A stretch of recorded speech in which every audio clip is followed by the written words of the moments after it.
সরকারের পক্ষ থেকে আশ্বাস দেওয়ার পরও দাবি বাস্তবায়ন না হওয়ায় আবারও আন্দোলনে নেমেছেন নন এমপিও শিক্ষক কর্মচারীরা।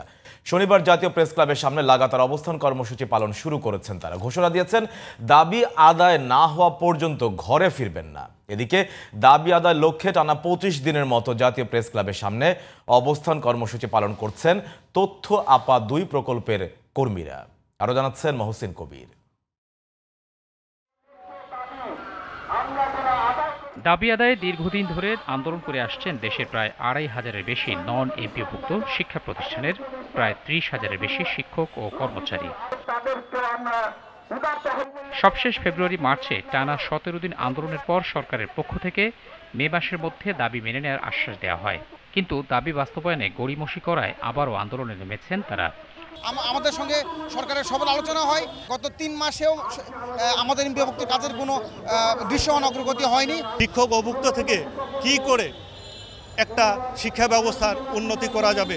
ভুক্তভোগী এসব শিক্ষক ও কর্মচারীদের অভিযোগ, তাদের অনেকেই ২০ থেকে ২৫ বছর ধরে বিনা বেতনে পাঠদান করছেন, অথচ সরকার তাদের ব্যাপারে উদাসীন।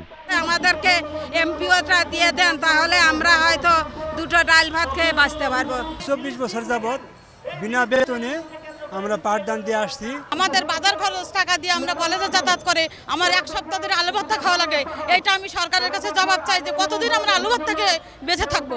সকল কর্মকাণ্ডে অংশগ্রহণ করছি, শিক্ষার্থী ক্লাস নিচ্ছি, পরীক্ষা সব কিছুই করছি, কিন্তু আমরা কোনো বেতন পাচ্ছি না। এদিকে রাজস্ব খাতে চাকরি স্থানান্তরের দাবিতে টানা ২৫ দিনের মতো জাতীয় প্রেস ক্লাবের সামনে অবস্থান কর্মসূচি পালন করছেন তথ্য আপা প্রকল্পের ২য় পর্যায়ের এসব নারী।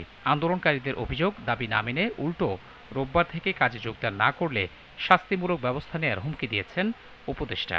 ৩০ জুন আমার চাকরি শেষ, আমি রোববারে এখন যোগদান করে আমি কি করব?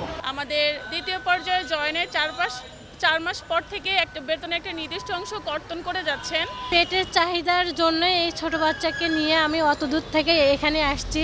তবে দাবি আদায় না হওয়া পর্যন্ত ঘরে ফিরবেন না বলে ঘোষণা দিয়েছেন আন্দোলনরত নারীরা। মহসিন কবির, জিটিভি নিউজ, ঢাকা।